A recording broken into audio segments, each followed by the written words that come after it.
Autobots wage their battle to destroy the evil forces of the Decepticons, the Transformers.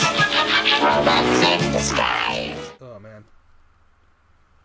Alright, we're back, everybody. We're back, and something silly and pointless is happening. I'm traveling through a space bridge. What was the lead up to this? I know that they were they didn't even show the space bridge. It was just, we got to get to the space bridge, and now we're in Space Odyssey 2001.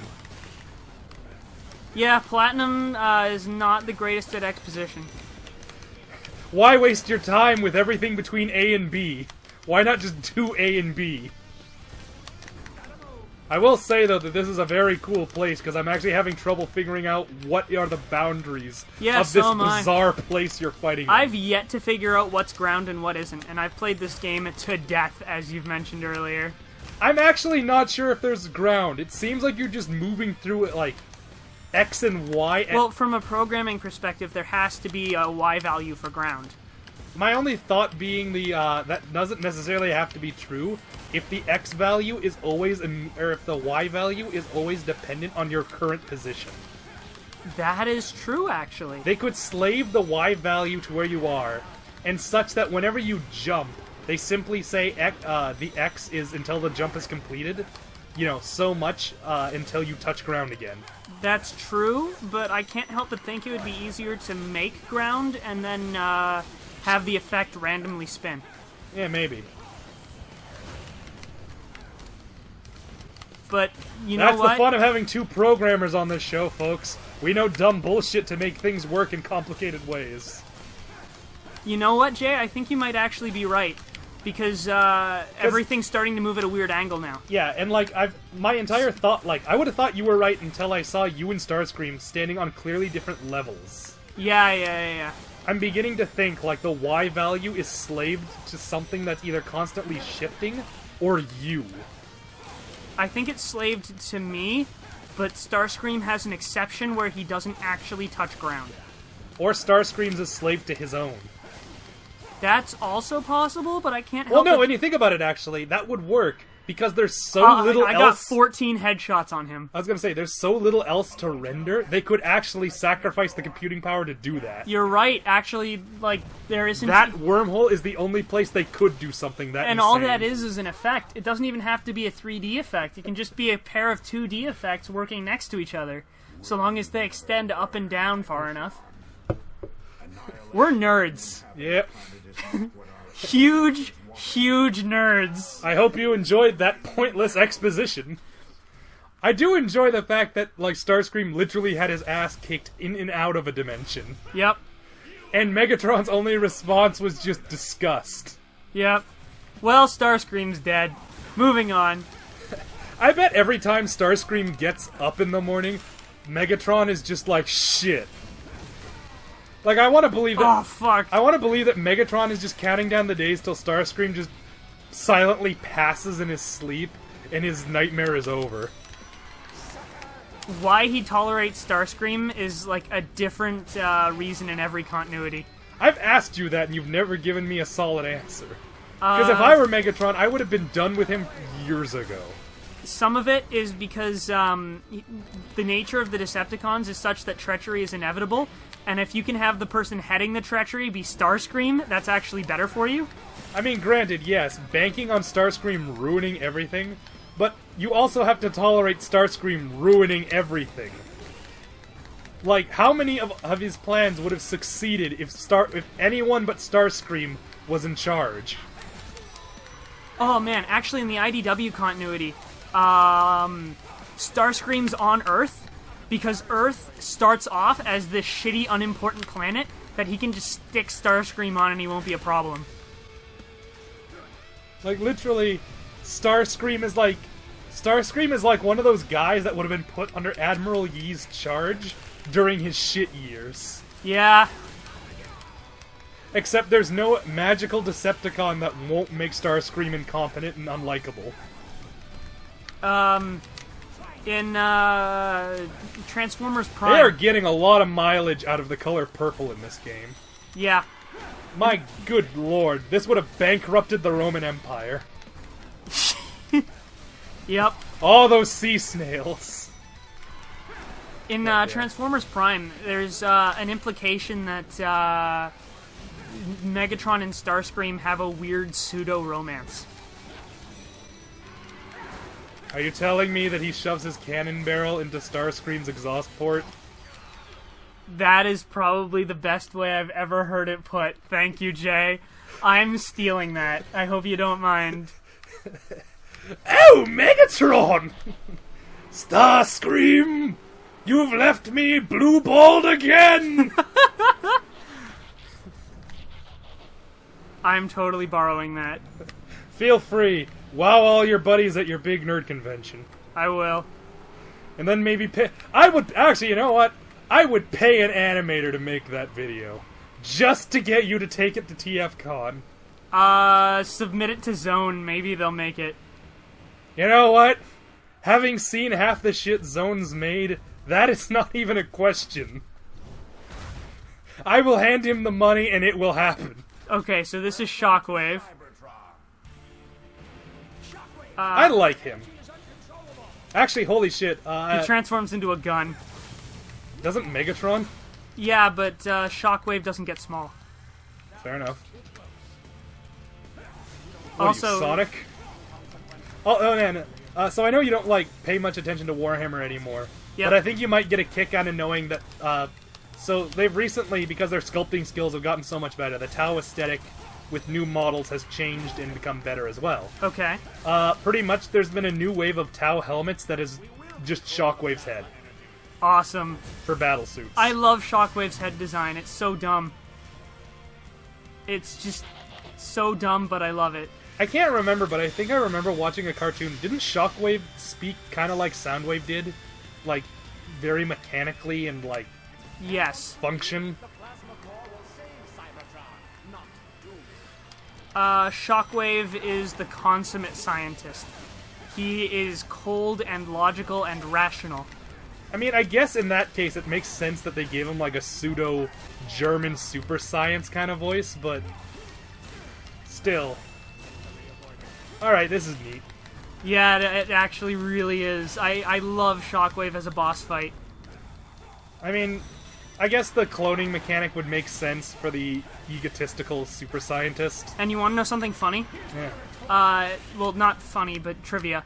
The model for Shockwave in this is for a Masterpiece toy that isn't out yet and wasn't announced when this game came out. So they just had, like, unrestricted access to it, or did they just guess? Either they came up with the model, and then Hasbro decided to use it as the actual Masterpiece Shockwave model, or someone gave them access to the Masterpiece Shockwave prototype before it got publicly revealed. Based on what you've told me about how much Hasbro hates third-party support, I would guess it's that they already had the design and that Platinum just got it somehow. Yeah, you're probably right. Actually, at the most recent Comic-Con, the people from Platinum Games were actually at the convention as the Transformers booth people, and one of my friends, British Matt, actually had to tell them that they had their Motormaster transformed wrong. Or no, their Defensor. Their Defensor transformed wrong. I can't believe it took that long for that transition to show up. I know. I was actually trying to find that transition for the end credits of our Let's Plays, and I actually couldn't. Well, there it is. Yeah. If Well- you want it for other things later. Yeah. But no, like, surprisingly, that's hard to find that on YouTube. Really? In quality that isn't, like, distorted to the point of, like, illegibility. Well, everything was on VHS way back in the day, right? Yeah, but I mean, like, for some reason the YouTube video has scan lines. Oh, God. That's what I mean by bad. You can hear the scan line. Audio scan lines. That's how bad the YouTube qualities are. And by the time I've said this, knowing the laws of my own mouth, someone's going to have put a good quality one up. But it's too late now. Actually, if someone wants to link me to a good quality one, just so I can use it for future projects, that would be nice. Oh, man. I have a minor headache, and I don't know why. I'm pretty sure this energy drink has nothing to do with it. And they're fireflies now, because reasons. Just shut up. Because it makes for a really good visual effect. Where did those come from? They're all everywhere. I fucking love that transition. I love that. I wish they were using it more. Yep. And it's powering the Insecticons. We've got to find a way to shut it down. Alright, Wheeljack. Your sacrifice was not in vain. Constructicon repair has failed. The leak is causing a gravitational anomaly. You think the Constructicons would have been better at that? It varies wildly back and forth by continuity, whether or not they're actually good at building things. So now I have to escape. Ah, yes, the final level of every Halo game. Fuck. You're not even wrong. Yeah, I know, I've played like most of them. I actually stopped after 3 because I figured that was a good end place for the series. Well, that was Unfortunately, where Microsoft disagreed. That was where, well, Bungie wanted it to end. Yeah. Well, they wanted ODST as well. Well, yeah, but I mean, like, ODST wouldn't even really be a continuation. It was a spin-off. Yeah. And, what was Halo Origins? Reach. Halo Reach, yeah. Also a spin-off, although I guess technically a prequel. Yep. No one escapes. The Insecticons and the Plasma Core Well, are but two we had a good run. Oh, listen to this. Aerotaxis. though it contains much of our lost culture. Destroying it could save Earth. Megatron has Ferrotaxi. Well, he tried. Yep. It's kind of like me with Mesopotamia. Mesopotamia. That's the one. Yeah, the guy that had Gilgamesh. Gilgamesh. Gilgamesh. Remember that shit? Garugamesh. No, remember? Oh, fuck. Remember when we were talking about the fertile?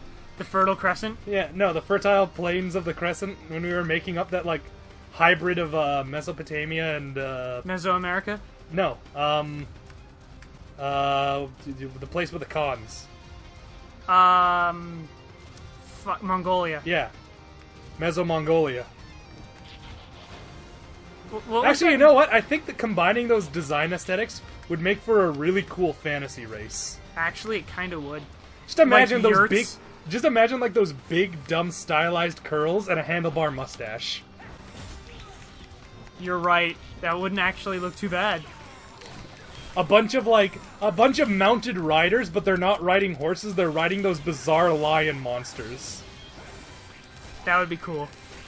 This has some traction. We can make this work.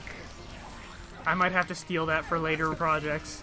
Man, I love making up fantasy races by specifically making shit that is intentionally weird, like stuff that would like work as like prehistoric sci-fi races, and then just calling it a fantasy race. Like one I had made up a long time ago. I had called like I think it was like the Huck or something, like HUK. And the entire idea was I was like, imagine a race in a fantasy genre that was pretty much a giant like reptilian lizard or ant colony. Okay. And the entire idea was that there was like 3 classes. The Builder class, the Warrior class, and the Aristocrats. Okay. And the aristocrats were the only ones that bred? No. All 3 classes bred because they weren't insects. They were just like... They just had a lot of ant aesthetics. And that like they had a very... They were like organized into hives. And they had the like you were born into your job caste system. And the entire idea... Oh shit! I got hit super hard. And the entire idea I had for them was like a great big irony in that they don't believe in magic in a magic-heavy setting. And like they try to explain all the magical shit they see as just weird science. I love that idea. And one of the ideas was that like their main weapon was in of itself magical, they just didn't know that. They thought it just worked because science? So the entire idea was that they pretty much operated with what was effectively like a magnet, but like a magnet in a world where magic exists, so a magnet that doesn't follow the laws of magnetism. Oh wait, that's a side quest, never mind. Okay. So my big idea was effectively like they used it to make like a musket that operated borderline like a railgun. That's awesome. And the big idea was they'd be like, yeah, no, it's just, you know, reactions of strange earth metals. Isn't that magic? No, shut up, it's science. If it's repeatable, it's science. Yeah, and their entire idea was just because it was consistent, it couldn't possibly be magical. That actually sounds really, really like something I would say. I'm starting to like this fantasy race of yours. The entire idea was design-wise, they kind of looked humanoid. I guess the best way to describe it is they'd look like if you mixed a human and a tadpole. Cool. So they were like big, Did they have tails? not tails, but they had a pair of like, you know Twi'leks from Star Wars? Yes. They had a pair of like long head fins like that. Oh, the head tentacles. Yeah. Off of the back. And there was a bit of sexual dimorphism in that males always had 2 tentacles, but females could have any number above 2.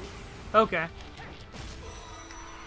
It's time for another protect wheeljack sequence. And the entire idea was that like the different casts had different jobs. Like the builder cast would be both construction workers, and particularly smart ones would be engineers and stuff. Okay. Whereas like the warrior class would either be guardians or soldiers, as the case may be.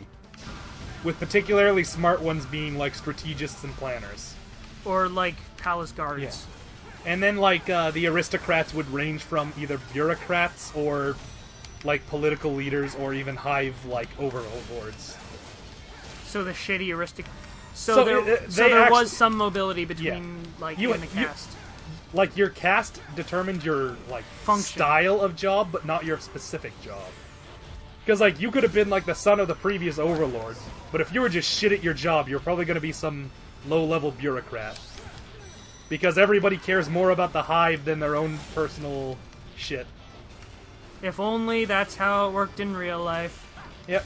That's why it's a fantasy race, Cameron. Because communism works. To a degree, or meritocracy is a thing. Yeah. Meritocracy can be a thing when you don't actually have to deal with real people. Yep. Anywho, we'll see you next time, folks. Bye, everybody. I spent way too long talking about my own nerdy stuff.